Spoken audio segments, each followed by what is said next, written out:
Letters for Adelaide. Date, today.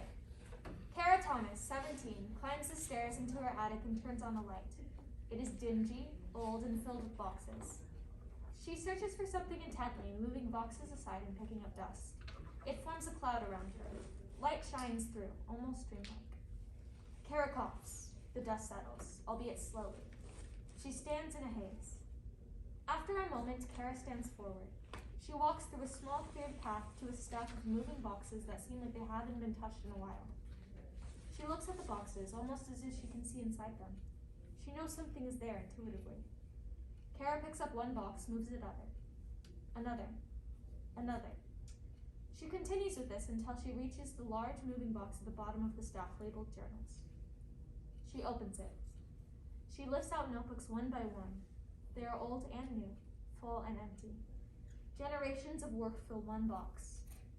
Kara then reaches for a painting. She removes it. It depicts a woman with stunning dark eyes and lips that curve into the slightest smile. Her face tells a million stories. The canvas is distressed at the corners. It has clearly seen better days. Even so, the painting remains undamaged. Kara carefully sets the painting aside, admiring it for a moment before continuing. Kara removes one last item from the box. An old container, larger than a shoebox but not by much. It has the faintest bit of discoloration on the corners and edges, but it has clearly been given great care. Kara cradles it in her arms. On the side of the small box, written in neat script, Adelaide Myers. Kara ponders for a moment, then sits by the painting with the small box in hand. She opens the box. It is filled with letters. All of them are written with beautiful penmanship and on papers slightly yellowed with age. There are seemingly hundreds of them. She removes one envelope. It has been opened before, but the letter is neatly tucked inside. She opens it. She begins to read. April 3rd, 1925. Lights up on another portion of the stage. Date, spring of 1925. A bike path on a college campus in Massachusetts. Adelaide removes a letter from her bicycle basket. As she does, she notices a small flower, a violet, has fallen into her basket. She smiles and examines the violet. She holds it out for a moment, then sets it back in her basket. She opens the letter carefully. Dear Adelaide. The voice of a man, Donnie, begins reading the letter from offstage, synchronous with Kara. My name is Donnie Treadway. We have several classes together and I would love to become closer. Kara's voice fades out. The lights on Kara dim ever so slightly. Adelaide's world becomes less dreamy, more real. It is spring. The sights and sounds of new life surround her. I would be honored if you'd allow me to take you out for coffee, or something of the sort. I do not know what would appease you, dear Adelaide, for you are quite the enigma. I see you in class every day with paint-stained hands, and I cannot help but wonder whether you spend your nights studying to become a teacher, or if you pass the time instead with watercolors and never-ending questions of why we exist in the way which we do. Adelaide looks down at her hands. A smattering of paint stains them. She laughs. I know you are an artist, simply by the look in your eyes. There's something unique about the way artists see the world. Your eyes are pure beauty, the color of icicles in the winter or a December sky. I have never seen silver and blue meet, but in you, even such a cold color seems warm and inviting. I do not yet know you, but I want to. Kara is bathed in soft light once again. She closes that letter, sets it aside. She lifts another one from the box. She opens it. May 26, 1925. Time has passed. Adelaide sits at a desk and writes. The letters from her bicycle basket sit on her desk, next to her own writing, amongst a pile of at least 10 more letters, all from the same sender. Dear Donnie, I can tell you are a writer from the way you reply to me. Everything you say is needlessly poetic, and somehow you make it seem effortless, even still. Adelaide stands and walks away from her desk. She meets Donnie center stage, and they walk through the summer warmth. Adelaide continues speaking fluidly, allowing the events to bleed together. It isn't fair, the fact that you have such a way with words, and I... You what? You are brilliant, Addie. Addie? Don't you like it? No, it's only that I thought it was sweet. No, I did too. I did too. Oh.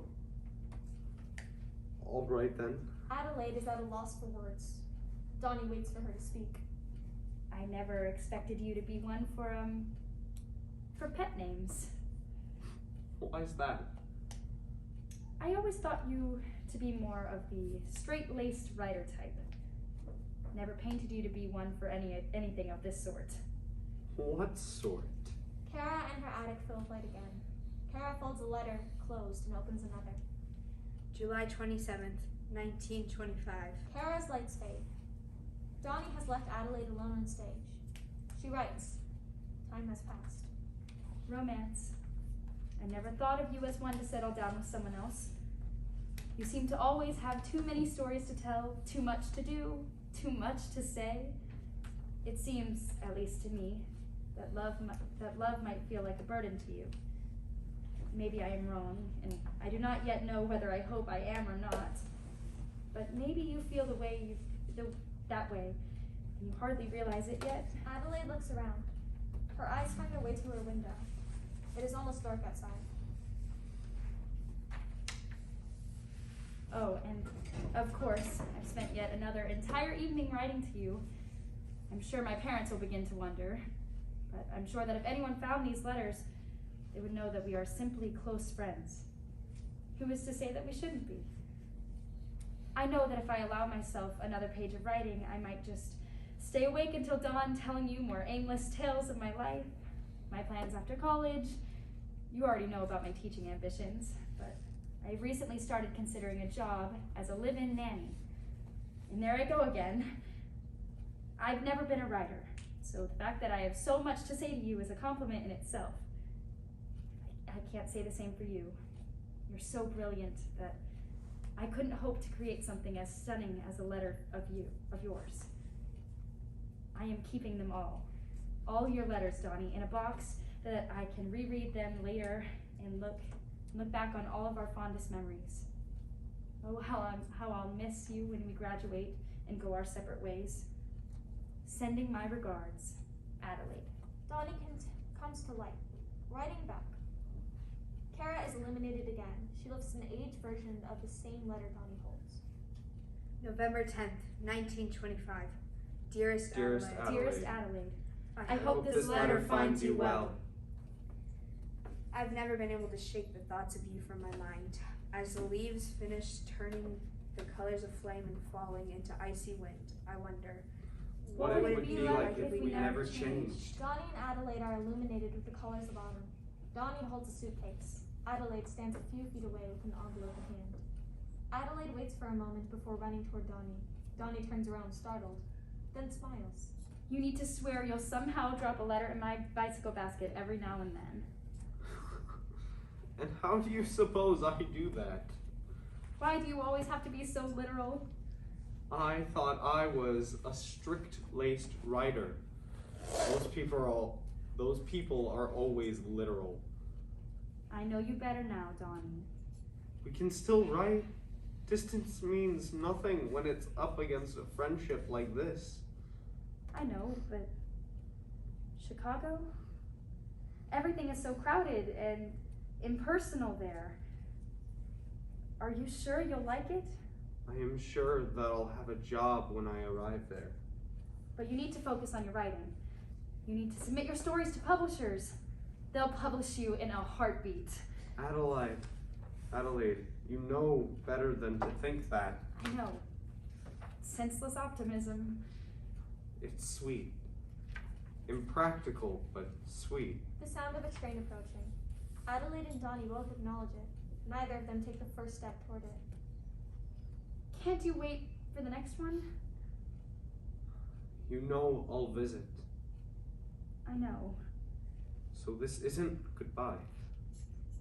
I know. Donnie takes a few steps back, suitcase in hand. Adelaide waves. Donnie continues walking backwards out of the range of light. The light shifts as time passes. Donnie and Adelaide stand in different areas of the stage, writing their respective letters. February 19th, 1928. Dearest Adelaide. Dearest Donnie, the new job is going well. The children are thriving, though I can hardly call them children. They have all reached that lawless age of rebellion, 11. And though I love teaching, I sometimes wonder why I chose this path for myself. It often feels as though I'm drowning in an endless sea of kids. Though I can hardly say that. There are only 4, and working as a nanny is not a job one could exactly call difficult. The difficult jobs lie in the hands of men of the world. Not that either of us would understand the way that feels. Maybe because we are not meant to have voices that transcend the years.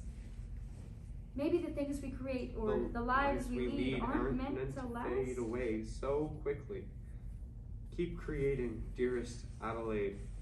You are made of light, and you would be a fool to throw away your gift to lead a life that fills you with anything but passion. Maybe I'm a fool for thinking such things. Maybe we are are meant to leave legacies behind. Maybe someone will find these letters, Maybe or my stories. Maybe someone will find these letters, or my paintings, Or maybe the legacy we leave behind is only for ourselves. Light on Kara as she flips through several more envelopes, looking at the dates.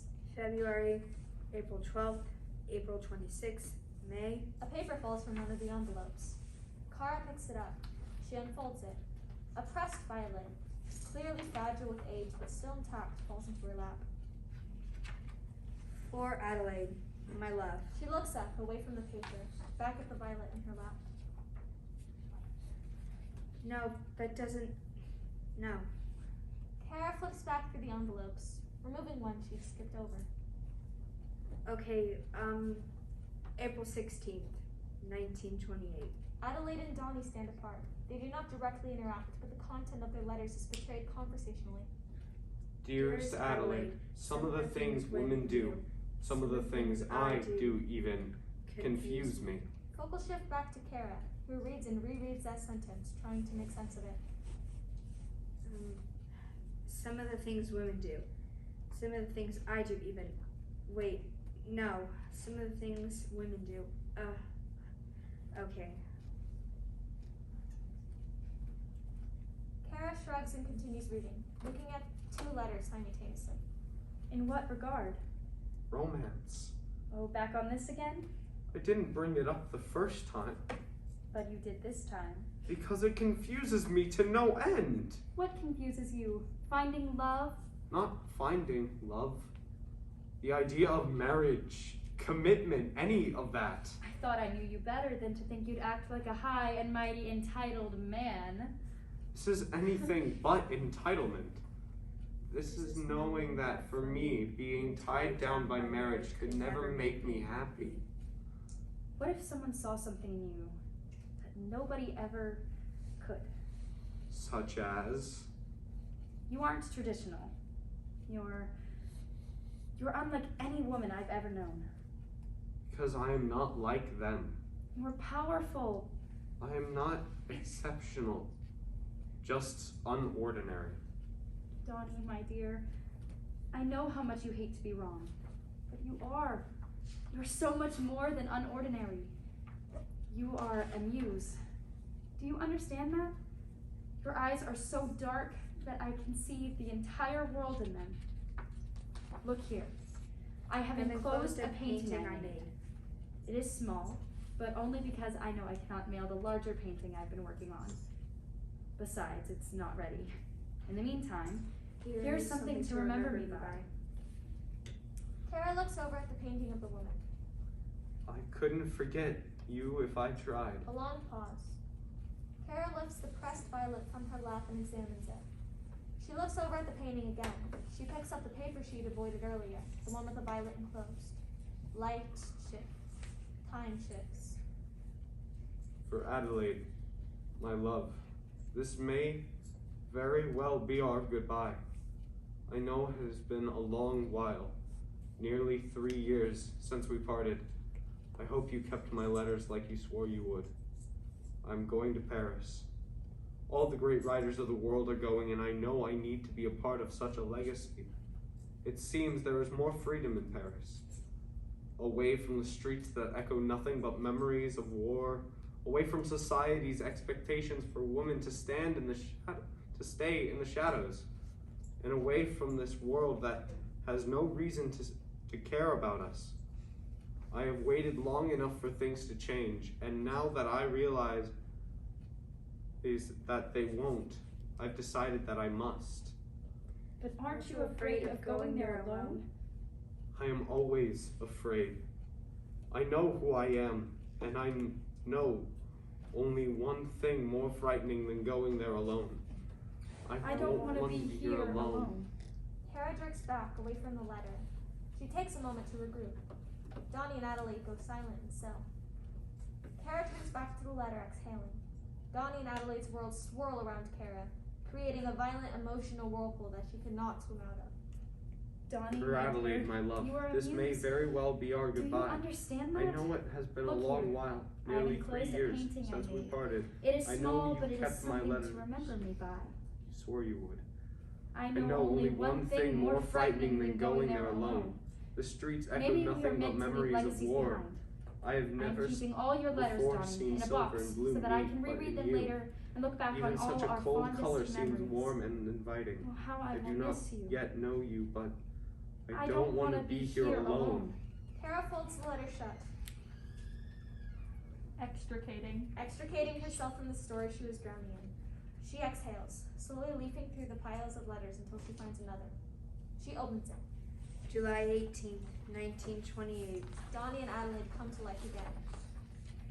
My dearest Donnie, it is frightening to admit that such a thing in a letter, out of fear that someone might find this and begin to speculate.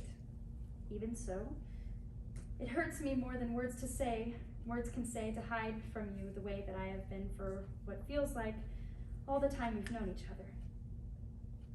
Donnie, I mustn't lie to you anymore.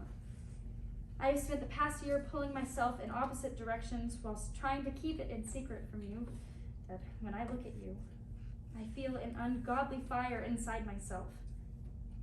Yes, there are women in the world who spend their days embracing short skirts and shorter haircuts, but I am not one of them.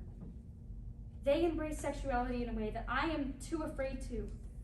But even still, my situation, well, our situation is different. We are different. Donnie, I am not a writer. I do not know how you dance with words the way you do, and I'm trying my best to compose a letter that makes any sense to you at all, but I feel that with every sentence, I fail more dramatically. I know you will not judge me for anything I say, and I know this because I have certainly made a fool of myself to you on more than one occasion, but I still live in fear of bringing you disappointment because the last thing I want is to scare you away. You are overseas, in the city of love, and it causes me such pain to know that I am not there. There is no easy way to admit this, knowing that you will not be able to see my eyes or hear my voice when I do. I am in love with you, Donnie, and I wish I could have run away to Paris with you because it is truly more liberating there. Maybe in Paris, I would not be so afraid to hold your hand in mine. The city of love has never felt more lonely than it became after I read your confession. My dearest Adelaide, I feared I was the only one of us that felt such things, and of course I know deep in my soul how wrong we are for even dreaming of sharing such tender moments. We mustn't dream. We are artists, and that is the only dreaming we have the luxury of. You paint and I write, but I do not believe there will be a day anytime soon when we do not fear showing ourselves and this foreign way of loving on the street. Love is frightening, Addie. Vulnerability is frightening, and yet you leave me starving for the feeling of fear. December 18th, 1928. December 29th, 1928. There's something so bitter about knowing I will have to spend this Christmas without my love. You will have to welcome a new year without a kiss to celebrate.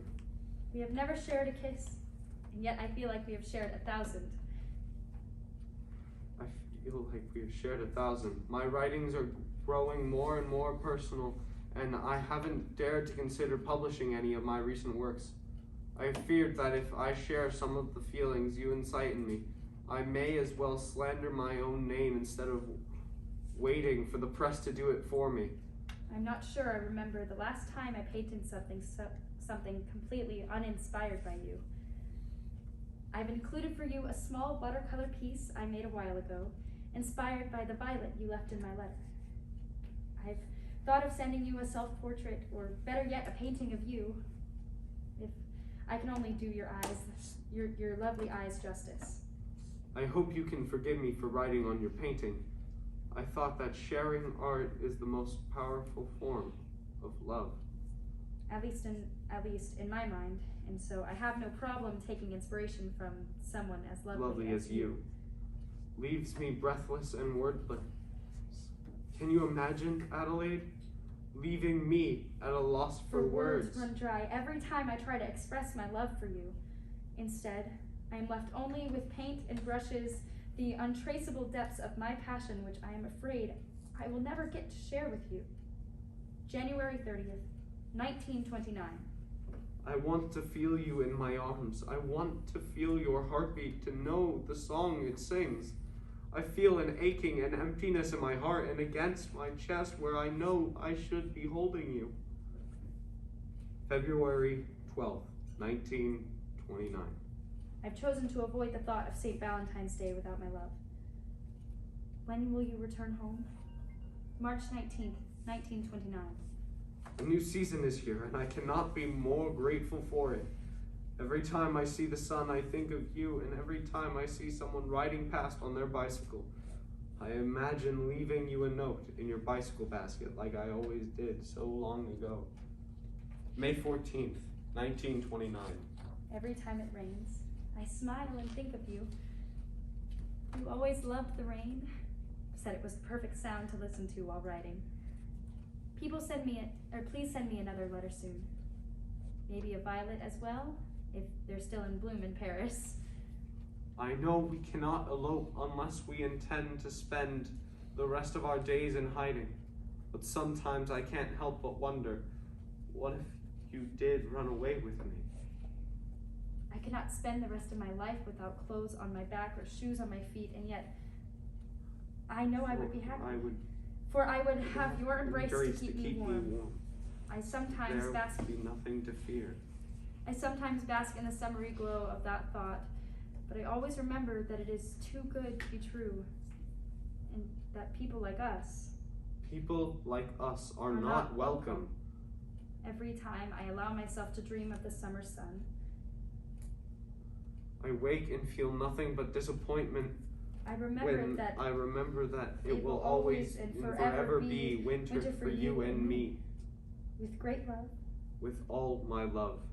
Adelaide Myers. Donnie Treadway. P.S. I'm glad you like the violet.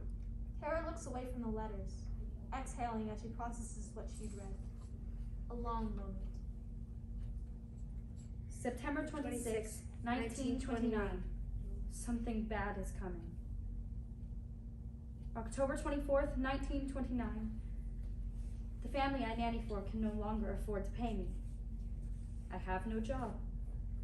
If nothing else, we have each other. Yes. And when you come home... I'm not sure if I can go back to America with the economy the way it is. I couldn't stay afloat. My paintings are waiting for you. I'm waiting for you. I'm scared, Addie.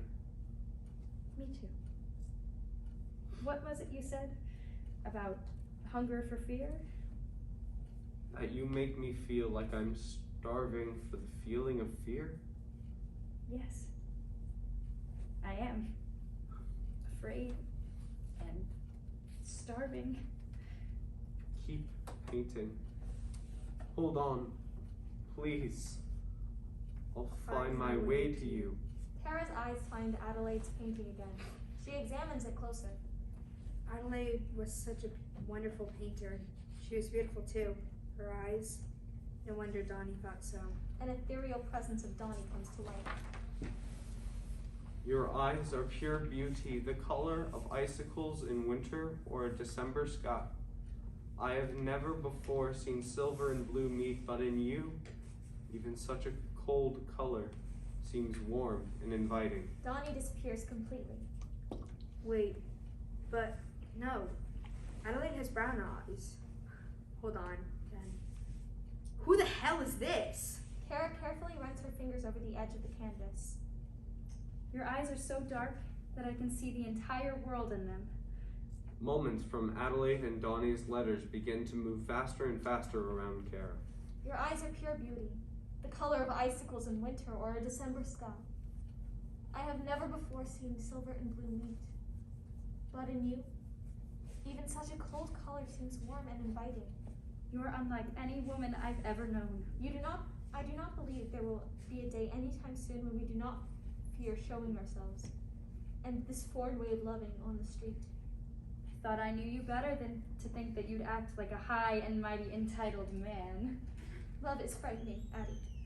Vulnerability is frightening, and yet you leave me starving for the feeling of fear.